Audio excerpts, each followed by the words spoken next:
originating from the podcast studio inside FAM 360's headquarters in Atlanta, Georgia. This is the Above and Beyond Leadership Podcast. The Above and Beyond Leadership Podcast is designed to encourage, equip, and inspire our audience through a combination of inspirational stories and real-life experiences shared by other successful and skilled leaders in a variety of vocations. We hope that the Above and Beyond Leadership Podcast empowers each one of us to step out, step up, and ultimately thrive as leaders. Now here's our host, Mr. Matt Maloney. Hello, and welcome back to another episode of the Above and Beyond Leadership Podcast. I am your host, Mr. Matt Maloney. Thanks for joining us today. Today's session is going to be another opportunity for us to sit back, kind of get off the exit ramp of having guests on with us and diving into another solo session. On today's solo sessions, we're going to kind of venture on a journey together to explore an intangible character asset, or what I like to call a character asset, that's so powerful, it has the ability to literally make or break you as a person. It's a powerful force that literally causes physiological and psychological changes in our body. And scientific research has proved that. Scientific research has shown, in fact, that this specific character asset has the ability to cure certain ailments and diseases. This character asset is something that costs nothing. Every human being on the planet can possess it. Every human being can develop it. And every leader, particularly a business leader or a community leader or a faith-based leader, someone who's leading a team, or a sports leader perhaps, that's leading a team of people, must absolutely, I believe, employ it in their quest to building great teams of people. What is it? It's a positive mindset. And today's solo session is something that we entitle Leading with the Power of a Positive Mindset. So let's kick off our exploration into the positive mindset realm with a quote. It's actually a quote from yours truly here. It's: "A pessimistic mind breeds self-doubt, smothers creativity, and leads us to failure, while an optimistic mindset breeds confidence, leads to creativity, and yields outcomes that change the lives of other people around us." So a positive mindset is really, the way that I look at this is positivity in all areas of our life. We all, I think, instinctively know and understand that it's good. It's good for us. I know when I approach a particular situation with a refreshed or positive mindset, I typically come out the other side with a positive outcome. Not necessarily always, but I certainly approach the situation from a position and a posture that's lent towards more positivity. And therefore, when I'm struggling or going through the struggle of the situation, I tend to have a better, I guess, perspective or outlook on it. So a positive mindset is a breeding ground, in my opinion, for creativity, expansive and visionary thinking. Empathy. You certainly can't have empathy without a positive mindset. Cooperation with others, and probably the most important thing is connection with other people. Let's think about it. If we're always negative, if our mindset is negative, or we approach a situation or a conversation, or we approach an obstacle with negativity, it's going to be really hard for us to connect with the other person on the other side of the table with us, or on the other side of the obstacle with us. Johns Hopkins University performed studies on this character asset, positive mindset, positive thinking, and found that people who possessed, developed, and repeatedly maintained a positive mindset had improved outcomes and life satisfaction across a spectrum of health conditions, including traumatic brain injury, stroke, brain tumors. In fact, over a 30-year study, positive mindset, or people who possessed more of a positive mindset and a positive outlook on life, had heart disease that was reduced by 13% over those that did not, or that were naturally more negative. Now, we've talked about on other podcasts before that we as human beings have a tendency, or maybe we don't even realize it, to kind of go towards our negative pathways. I know my wife and I talk about the pathways in our brain, and if we're not careful with our children and with ourselves, we can deepen those crevices, those pathways, from a negative perspective versus a positive perspective. And so we need to be more intentional and try to be consciously aware of how we talk to one another, how we approach a situation, what our emotional response to adverse conditions or an adverse scenario is.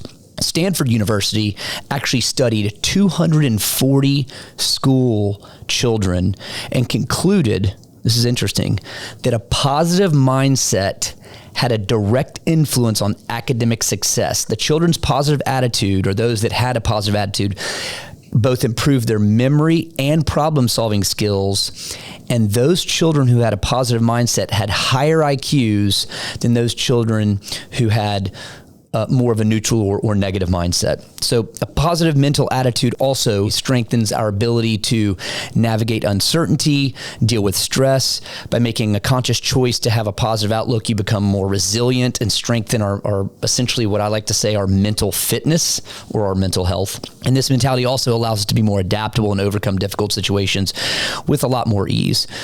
Look, let's face it, the last 2.5 years, coming up soon on 3 years, but the last 2.5 years here in the United States has been a whirlwind of negativity, starting with the pandemic, and then that manifested itself into other issues that we witnessed here in the United States as a country, with some of the social unrest that came about, cities that were being torn down, and it was heartbreaking for all of us to watch that. And it was heartbreaking for all of us to go through what we were going through, and how mental illness really during the pandemic, especially with females, was at an all-time high amongst children, adolescents, and young adults.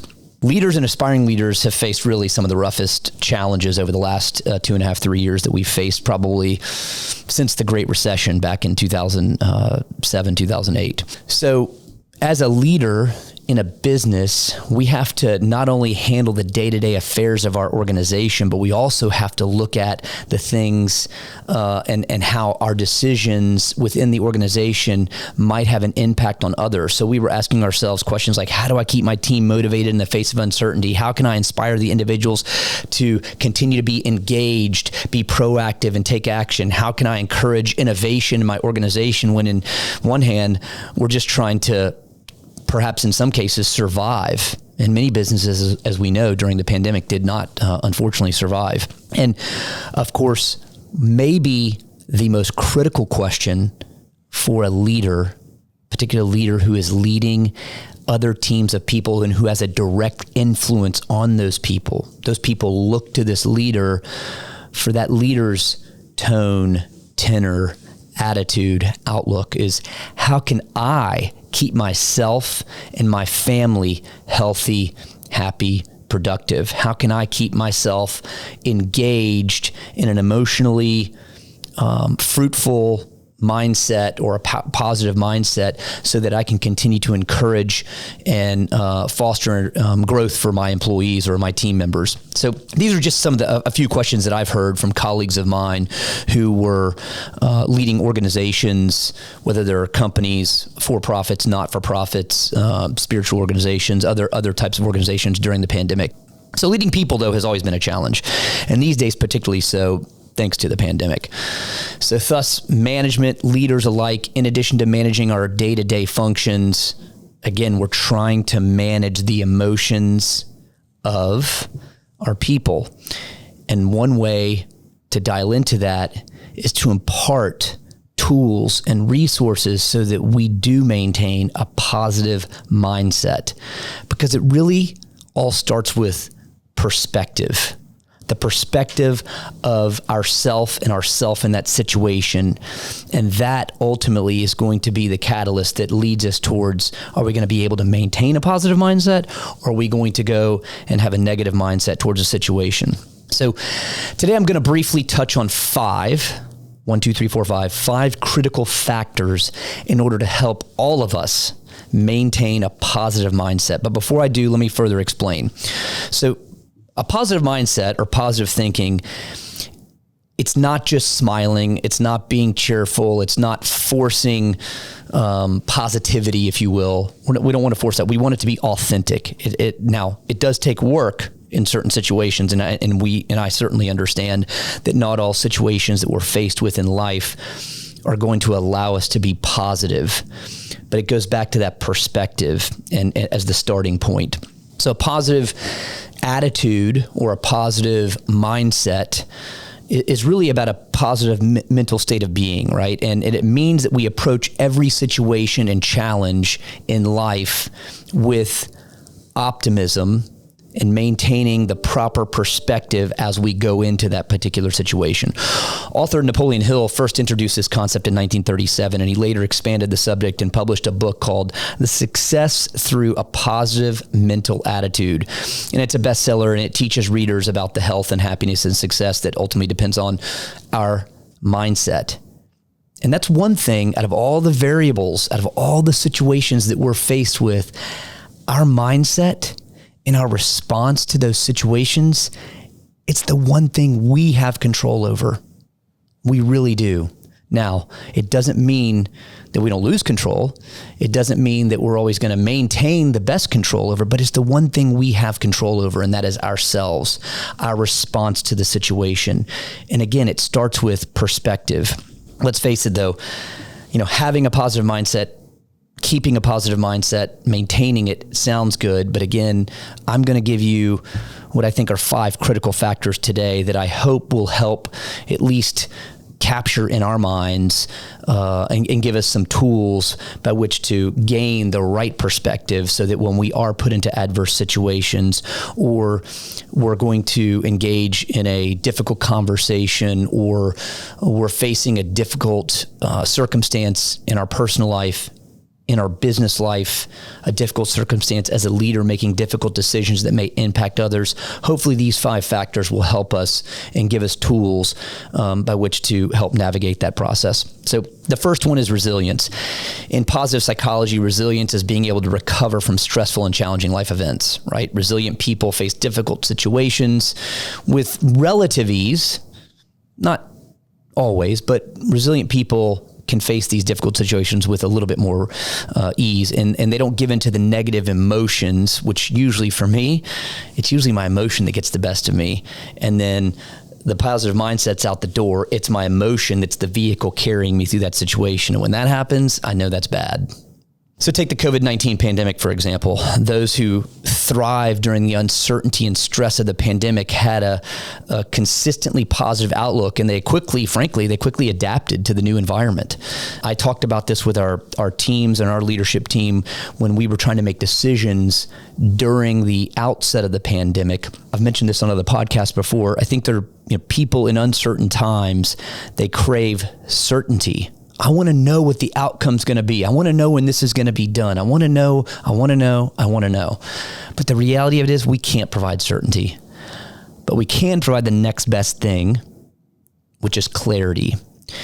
And I think that some of the best leaders leading organizations or sports teams or whatever, they were able to provide clarity in a consistent delivery and communicate that on a consistent basis to their teams, by which to keep their teams emotionally engaged, perhaps even emotionally at bay or stable, and certainly keeping those teams having a positive mindset on the outlook of the future. Again, couldn't provide certainty, but we could provide clarity during that. The second thing is courage. Courage allows you and all of us to go after what we want without fearing failure, rejection, or other mind-made-up fears. Because let's face it, whether we're starting a business, whether we're starting a new process in an organization because of the COVID-19 pandemic, whether we're facing some unknown in our personal lives, it's really fear that tricks our mind into not being positive and triggers those negative emotions and takes us down that rabbit hole that none of us like to go down. And so those leaders, those people who maintain courage and allow themselves to mute those mind-made fears, those false fears, they're really the ones that have embrace the challenge and really make the best out of opportunities that are presented to them during those times. So third, optimism. This is really the essence of the positive mindset, right? Optimism is the main pillar in all positive mindset research and studies. It's important to note that optimism isn't necessarily thinking happy thoughts all the time or dismissing problems. Let's face it, we need to live in the present. We need to live in reality. But it doesn't mean that we can't take the perspective that I talked about earlier of approaching the situation with optimism. And part of that is controlled by our emotional response, and part of that is controlled by our mental response and how we maintain that optimism through those challenging times. In fact, a Harvard study found that optimism increased women's survival rates from serious illness by 30%. 30%. Just optimism. Optimism on the particular situation increased their survival rates by 30%. Fourth, and probably, in my opinion, maybe the most important one, because this stems or is really derived from perspective, and that is gratitude. Gratitude stems from our heart, and where our heart is, our mind will follow. I don't know if you've heard that before, but people who feel thankful, even with the smallest joys in life, are frankly, they're just happier and healthier. I've gotten, personally for me, I've ordered, gratitude journals and subscribed to gratitude blogs. And I've even got an app on my phone that's a daily gratitude. I forgot what it's called now, but it's a daily gratitude little app that I put one or two things in there, what I'm grateful for the, from the prior day. And I don't use it every single day, but I probably use it three plus days a week, where I'll go in there and put something in there. And that really sets the tone for me. And it gives me the proper perspective on the day, right? Because let's face it, in every situation, no matter what the situation, good or bad, there's someone that's worse off, and there's someone certainly that may be better off in that situation. But if we approach it with being grateful for just the smallest things, maybe the most important things in our life, the rest of the things pale in comparison and are easy to handle. And fifth, certainly last but not least, is acceptance. I think we're all naturally inclined to judge a particular situation.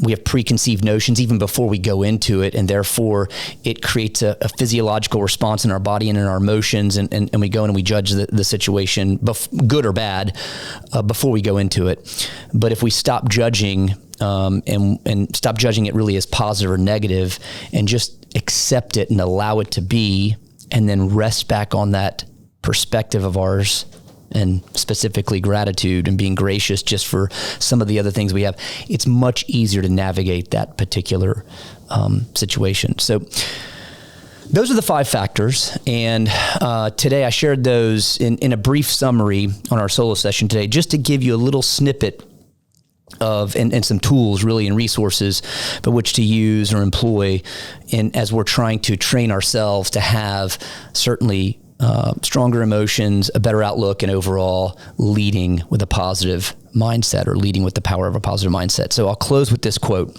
Actually, I'm going to give you 2 quotes. One's from myself, and mine is a derivative of another quote that I've had, and another is from Johann Wolfgang van Goethe. A man sees in the world what he carries in his heart. Man, that hit me deep when I heard that.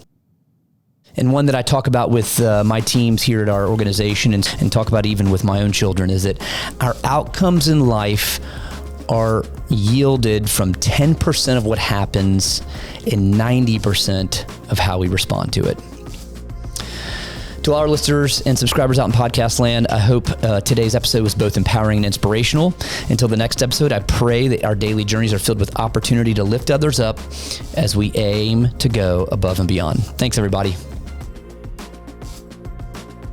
Our executive producer and host is Matt Maloney, President and CEO of FAM360. Strategic Communication Coordinator, Michelle Ducato. Production assistance by Tin Dog Studios. Director, John Roland. Creative Assistant, Whitney Roland. Theme song, Connecting Dots by Curtis Cole, provided by Artlist. Please subscribe today and don't miss any of our weekly episodes.